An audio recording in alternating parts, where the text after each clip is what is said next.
निवेदन है कि दीप प्रज्वलन करने की आप लोग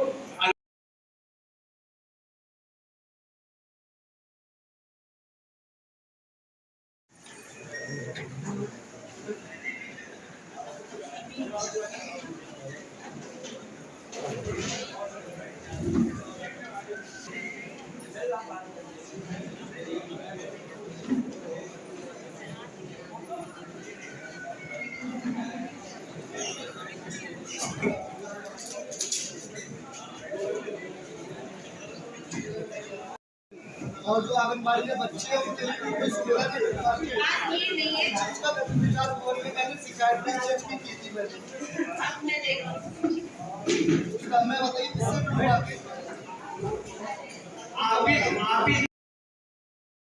किससे लाभार्थियों को लाभान्वित करने के लिए प्रयास इसमें ये है कि स्टॉल भी हो जाएगा। और इस हेल्थ एरिया की खासियत ये है कि इसमें 5 मिनट के अंदर ही लगभग 30 प्रकार की जांचें हेल्थ एरिया के माध्यम से तत्काल तो व्हाट्सएप, SMS, ईमेल और फ्री इन चारों रूप में उनको प्राप्त हो जाएगी। इसमें महत्वपूर्ण जांचों में आपका बीपी भी है, CO2 भी है, 3 महीने की आपकी शुगर की क्या स्थिति रही है उसकी गणना भी इसी में सम्मिलित है। लिपिड प्रोफाइल यानी कोलेस्ट्रॉल की लिपिड्स वगैरह जो है वो भी इसमें सम्मिलित रहेंगे और ये सारी सुविधाएं जो है वहाँ पे निःशुल्क आपको प्राप्त होंगी। मलेरिया की लगभग जो है 5,500 की करीब जांचें होंगी। इसलिए आप सभी लोग अगर इस योजना का लाभ उठाना चाहते हैं तो किसी भी जिस बैंक में आपका खाता हो, निकटवर्ती कोई भी बैंक आपका हो, उस बैंक से आप संपर्क करिए और बताइए कि मुझे अपने पशु पर KCC लेनी है। वो आपको फॉर्म देंगे, कुछ फॉर्मेलिटीज देंगे और अनुदान दिया जाता है। यदि अनुदान से ऊपर कोई भी धनराशि खर्च होती है तो कृषक द्वारा वहन की जाएगी। इसी प्रकार दूसरी योजना मध्यम गांव में प्रतिभा की कमी नहीं है, गांव से ही प्रतिभा निकलती है, लेकिन उसके पास व्यायाम करने के लिए खेल को चुका है, सफाई की अभाव है, वह सफाई भी करवा सकता है। मेरा कहने का कुल मतलब इतना है कि आप लोग की मदद से अगर हमारे गांव में मैदान बन जाए तो आपका नाम PDC सदस्य श्रीमती मीना जी उपस्थित हैं। श्रीमती मीना जी, आप हमारे जनता के नाते माननीय विधायक जी हमारे संरक्षक हैं, तो हम अपनी बात कहना चाह रहे हैं, उसे सुन लिया जाए। हम यही आपसे ये जानना चाह रहे हैं, गत कार्रवाई पे भी महोदय आप लोग आए और उसके बाद चले गए, वो कार्रवाई रह गई। हम जो विकास कार्य हुए हैं उन्हें माननीय सभी सदस्य सुनना चाह रहे हैं, कितने पे कार्य हो रहा है, कितने चल रहे हैं। हम इनका उद्घोषण खूब सुनेंगे, खूब बढ़िया से बैठ के सुनेंगे, लेकिन आप संरक्षक होने के नाते हमारे तमाम प्रश्न हैं, उन प्रश्नों को सदन इसीलिए बुलाया जाता है माननीय सदस्य जी। तो मैं ये कह रहा हूँ कि जेई साहब, जेई REB, वीडियो साहब, या आप जो भी कार्य प्रगति पर हैं वो कितने कंप्लीट हो गए, हमारे कार्य कितने को हमने कार्य योजना में तो सम्मिलित कर लिए गए महोदय। बड़ी दिक्कतों के टेंडर हुए, वो टेंडर बताए जाए हुए या नहीं हुए, या दिए जाएंगे नहीं दिए जाएंगे, कुछ तो हमें बताया जाए। खाली हम सुनते रहेंगे, सुनेंगे, लेकिन हमारी भी बात सुनी। ये इतनी आग्रह है, विनम्र आग्रह है आप लोगों से, हाथ जोड़ के आग्रह है। माननीय सदस्य ये बेचारे बोल नहीं पा रहे। असली बात ये है, अगर मैं आया हूँ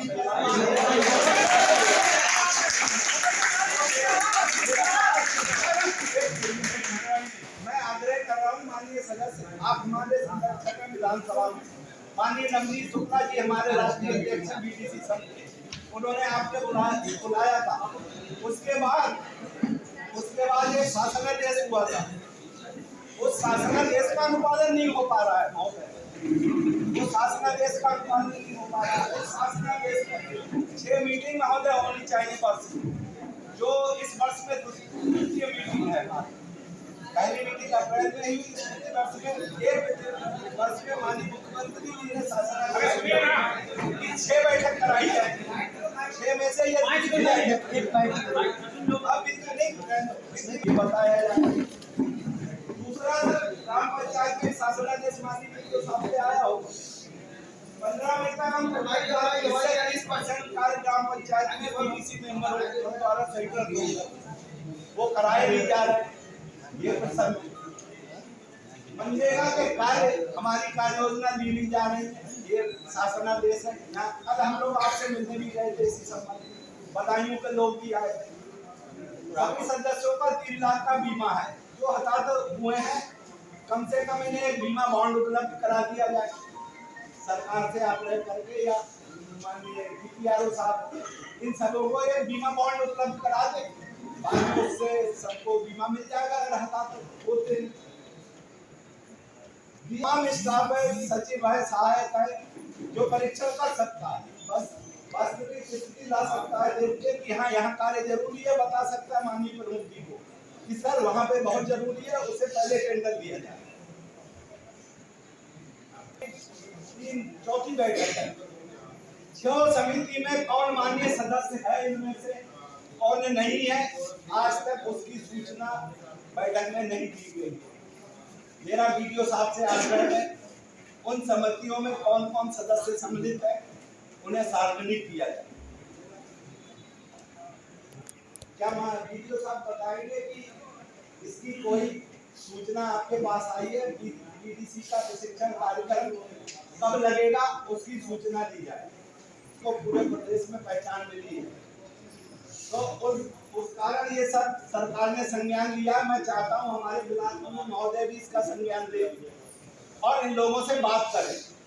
और एक आग्रह और है, महीने में 2 बार, सर अगर मैं गलत हूँ तो मुझे क्षमा कर देना, महीने में 2 बार पूर्व महोदय या उनके प्रतिनिधि एक बार हमें समय दे दें, बैठ जाए और हम लोगों की बातें सुन ले। अगर मेरी बात गलत है तो मैं क्षमा चाहता हूँ, बस इतना ही आग्रह है मेरा। मैंने कोई बात मतलब हम लोगों की बात सुनने हमें भी कई चोरी होती है, तो एक हमें समय निर्धारित होगा तो हम उनसे पूछा कि तुमने क्या कराया है, क्या नहीं कराया है, कहाँ काम हुआ है, कहाँ नहीं हुआ है।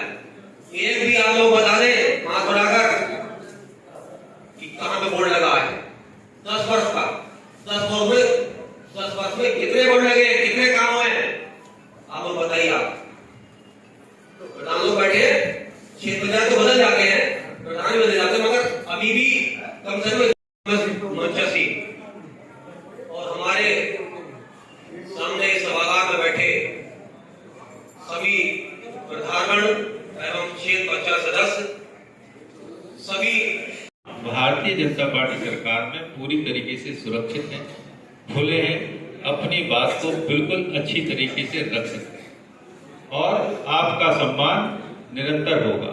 और जहां तक हमारी सरकार की बात है, यहाँ करप्शन बिल्कुल भी नहीं होगा।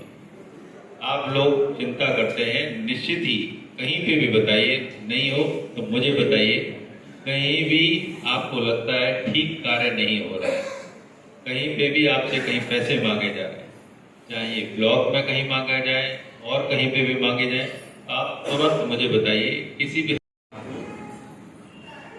कि वहाँ आदरणीय दोनों सांसद जी हमारे थे, धर्मेंद्र कश्यप जी, संतोष त्रिपाठी, सभी विधायक थे, मैं भी था और सभी बड़े अधिकारी थे, चाहे वो कमिश्नर और डीएम हो और चाहे एडीजी और एसएसपी हो, चाहे वो बीसीपीडी हो, सभी लोगों को। और उस 40 मिनट में उन्होंने 1 मिनट तो जरूर एक बार सबसे हालचाल पूछा, आनंद जी भाई कौन क्या, संतोष जी आप कैसे हैं, धर्मेंद्र जी आप कैसे हैं और क्या हो रहा है, और अरुण सक्सेना जी आप कैसे हैं, डॉक्टर राघवेंद्र जी आप क्या करते हैं। उसके बाद जो बैठे 39 मिनट 45 मिनट जितनी देर भी रहे, उन्होंने लगातार पूरे बरेली के विकास की बात, चाहे वो गन्ना किसानों के भुगतान की बात रही हो और चाहे चीनी मिलें के चलने की बात रही हो, और चाहे अभी जो भारी बरसात हुई उसमें जो किसानों के धानों का जो नुकसान हुआ हो, चाहे उसकी बात नहीं हो, एक एक बात हो। और जनप्रतिनिधियों के भी मन में जो जहाँ नहीं कि भाई ये होना चाहिए, वो होना चाहिए, ऐसा हो जाए तो बरेली के लिए बहुत अच्छा होगा। रबर फैक्ट्री की जमीन हम लोगों को मिल जाए तो हम ये सारे काम कर सकते हैं। इन सारी चीजों को लेकर के इसकी विकास के काम